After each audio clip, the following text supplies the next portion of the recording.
Hi everyone, this is our channel Around My Story. Please like, share, and subscribe. Lorsque la plupart des gens pensent à la dépendance, ils pensent automatiquement aux drogues.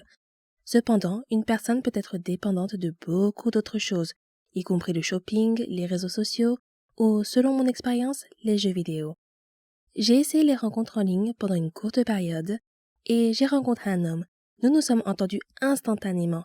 Il était tout ce que j'avais toujours voulu. Il était grand et drôle, s'habillait très bien, avait de beaux cheveux et un bon travail.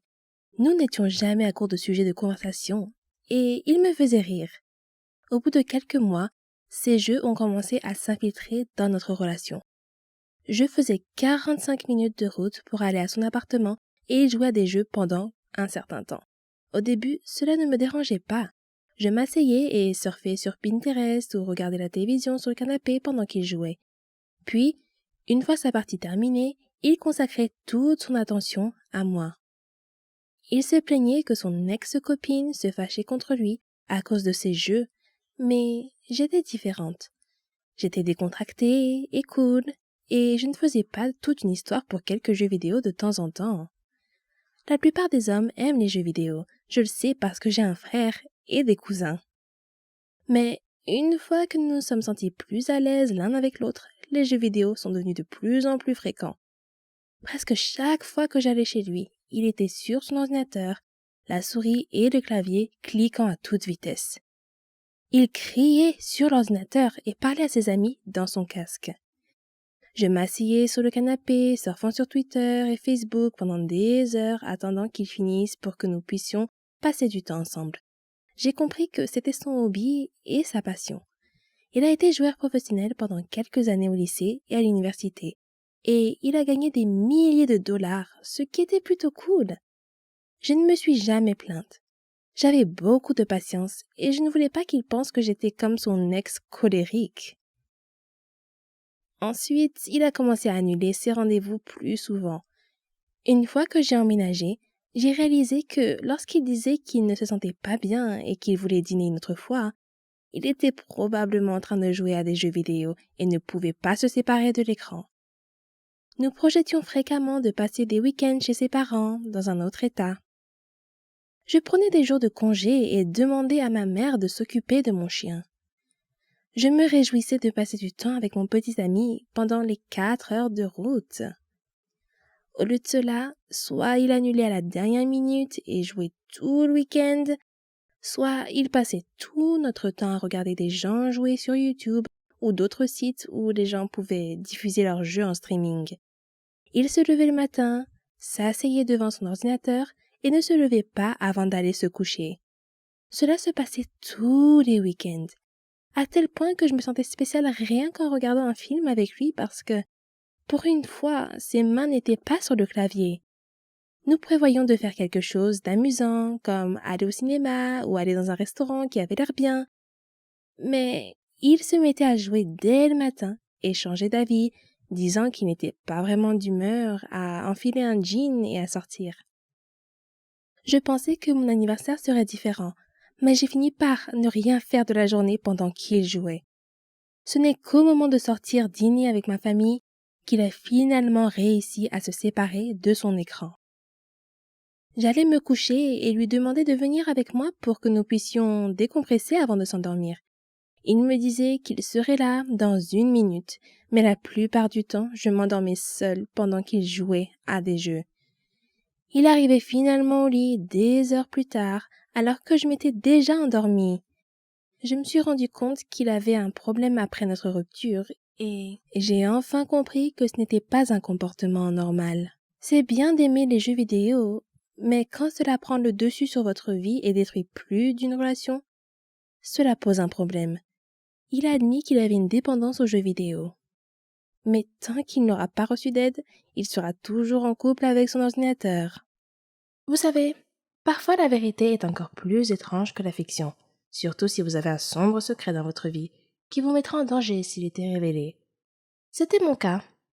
Et voici mon histoire. Je m'appelle Charlotte et j'ai 17 ans. Je vis avec ma mère. Mon père est décédé avant ma naissance. Alors ma mère a dû m'élever toute seule. Ma mère savait tout de moi. Mes études, mes amis. Elle avait certaines règles que j'étais censée suivre. Par exemple, il était interdit de manger à l'extérieur, je ne pouvais pas être amie avec quelqu'un sans qu'elle sache tout sur lui avant, etc. Je trouvais ces règles assez paranoïaques, et je lui ai demandé pourquoi elle imposait de telles restrictions pour que je me fasse des amis. Elle m'a répondu simplement que de nos jours on ne peut faire confiance à personne. Mais ce n'était pas une réponse très satisfaisante. Et quand je lui ai demandé ce que cela signifiait, elle n'a rien dit de plus. En grandissant, ces règles me déconcertaient encore plus, et je ne pouvais pas m'empêcher de me demander si elles avaient un rapport avec mon père, dont je ne savais rien. Maman disait toujours qu'il était un trouble fait, et elle me disait que tout serait clair pour moi avec le temps. Un jour férié, j'ai rejoint un nouveau groupe. Nous avons fait beaucoup de concerts. C'était génial! J'étais douée pour jouer de la musique et chanter. Quand nous sommes allés camper, nous avons rencontré des étudiants d'autres pays. Nous nous sommes fait beaucoup de nouveaux amis et nous nous sommes amusés ensemble. Nous avons même eu la chance d'accroître la notoriété et la réputation de notre groupe. Après notre première représentation au camp, une fille asiatique s'est approchée de moi et m'a serré dans ses bras en disant « Charlotte, tu m'as beaucoup manqué !» Prise au dépourvu, j'ai demandé « Est-ce que je te connais ?» Elle m'a encore surprise en disant « Tu ne me reconnais pas? Je suis Marie, ton amie !» J'ai souri et j'ai répondu « Tu dois te tromper.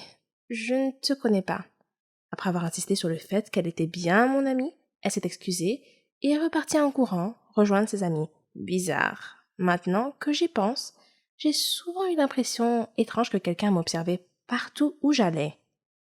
J'ai essayé de me débarrasser de ce sentiment à plusieurs reprises, mais je n'ai jamais pu. Je me disais simplement que ça devait être mon imagination. Ce soir-là, nous sommes tous allés faire une excursion dans la jungle.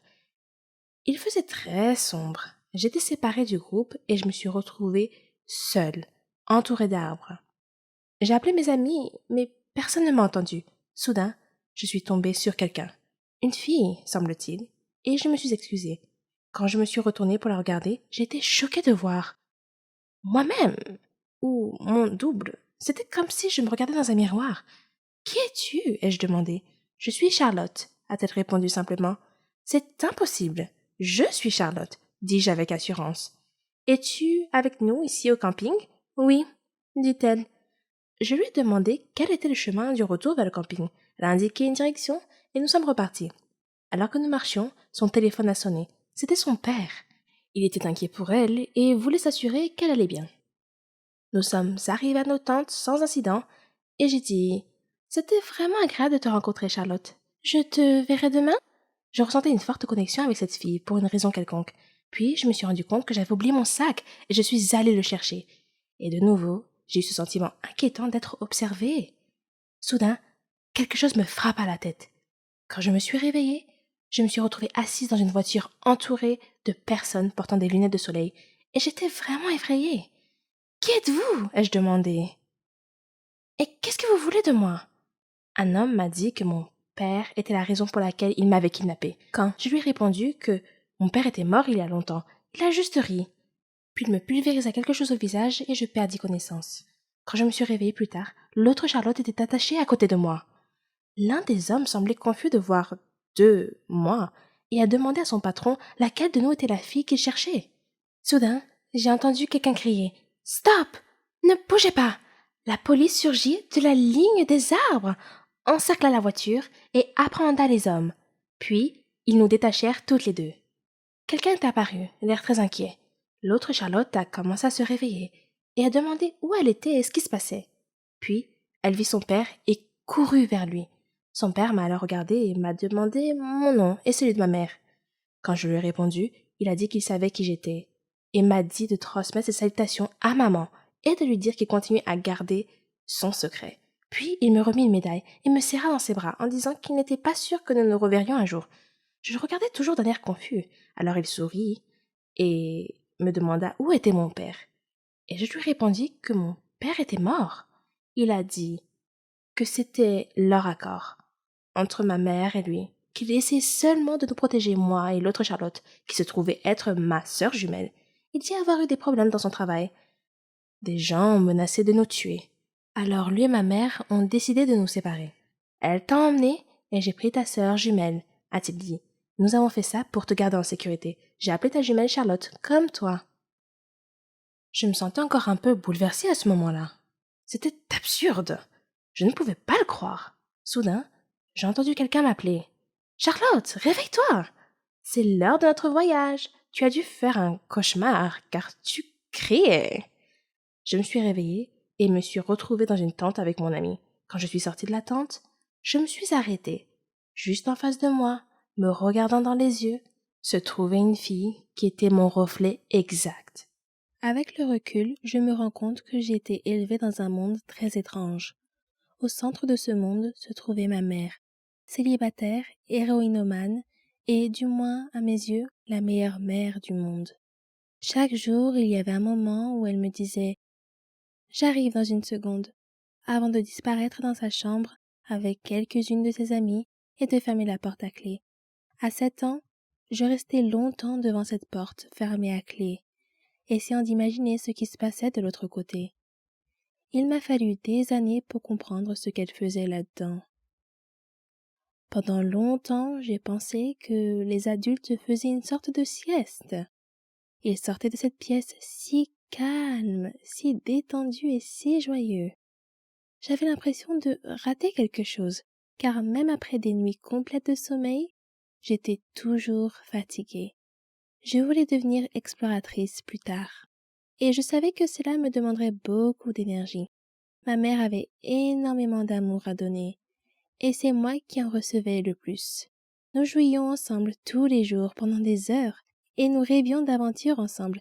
J'étais Link, elle était Zelda, et notre mission était de vaincre le méchant démon qui vivait à quelques pas de notre maison dans l'ouest de l'Autriche. Tout d'abord, nous devions nous procurer une carte, afin de pouvoir localiser le démon et le détruire. Si ma mère était trop fatiguée pour notre mission, elle devait boire une potion à base de gousses de pavot pour reprendre des forces. Ma mère recevait généralement ses amis chez elle, comme Werner, qui m'a dit qu'il tirait son énergie de la nature et des arbres. Werner me racontait toujours les heures de gloire du club de football autrichien, tandis que le petit ami de ma mère, Adam, m'a appris à jouer aux échecs quand j'avais 6 ans. Il avait appris à jouer pendant son séjour en prison. Le seul mensonge que ma mère m'ait jamais raconté est sans doute que mon père était mort dans un accident de voiture avant ma naissance. Ce n'est que des années plus tard, lorsqu'Adam et elle sont devenus abstinents, qu'ils m'ont expliqué que mon père biologique était mort d'une overdose d'héroïne. Après avoir passé quelques mois en prison pour possession de drogue, il avait pris sa dose habituelle, mais sa tolérance avait baissé pendant qu'il était en prison et la dose s'était avérée trop forte. Dans sa douleur, ma mère enceinte a envisagé de se suicider, mais un livre qu'elle a lu l'a convaincue qu'elle se réincarnerait sous la forme de vie la plus inférieure si elle le faisait. À l'école, j'étais un peu une enfant turbulente, grossière et mal élevée, mais c'était la norme là où j'ai grandi. Nous vivions dans un grand appartement vert au rez-de-chaussée d'un immeuble. Nous ne faisions confiance à personne qui se donnait la peine de frapper à la porte principale, car seule la police et le facteur le faisaient. Pour moi, c'était la même chose. Tous les autres passaient par le balcon et entraient directement dans notre salon. Un visiteur fréquent était le dealer de ma mère, que nous appelions le grec. Une fois, alors que maman était dans sa chambre, le grec m'a forcé à boire un verre avec lui. Je n'avais que